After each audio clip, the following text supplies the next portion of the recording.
As we did before with the concept of identity, we'll now be analyzing the idea of a transaction. Take a moment to ask yourself, what makes a transaction valid?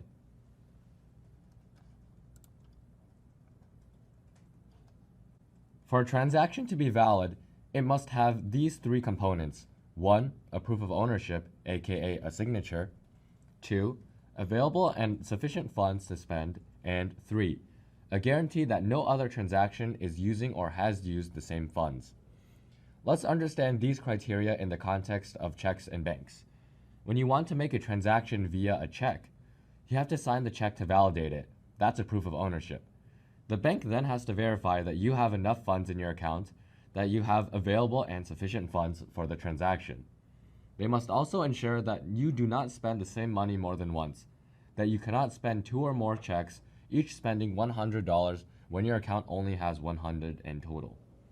To enforce all of these, Bitcoin uses what's known as a UTXO, or Unspent Transaction Output model. Traditionally, when we think of banks, we think of a single account where all our funds are aggregated into one account. For example, after buying $10 worth of burgers and fries, your account goes from $20 to $10. This is not the case with Bitcoin. Accounts are easy for users to understand, but surprisingly difficult for computers when it comes to all the complexity of a decentralized network. There is no longer a central entity to keep track of all the transactions being made by my account, nor a central clock to track when all transactions are being made. If I make 3 different transactions of 5 Bitcoins from an account of only 10 Bitcoins, which of the 2 transactions should go through? How do we ensure that we do not accidentally let all 3 transactions go through? To make transaction processing much easier and more secure, users do not spend from an account.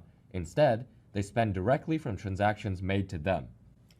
An easy way to wrap our heads around this unintuitive model is to think about UTXOs as piggy banks. Each time a transaction is made to us, we put all the money into an UTXO or piggy bank. When we want to spend money, we break open that piggy bank, spend whatever we like, and then put the rest into another piggy bank. It's hard to put a piggy bank's shattered pieces back together, of course. This way, the complexity of checking for transaction validity goes down. Instead of asking the more difficult question, is this account trying to, at this time, spend more money than it owns across multiple transactions? We only need to ask, does this single piggy bank have enough funds?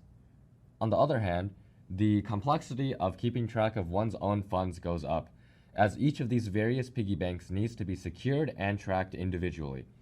And the amount of Bitcoin you own is calculated by summing up the value of each of your piggy banks, or UTXOs.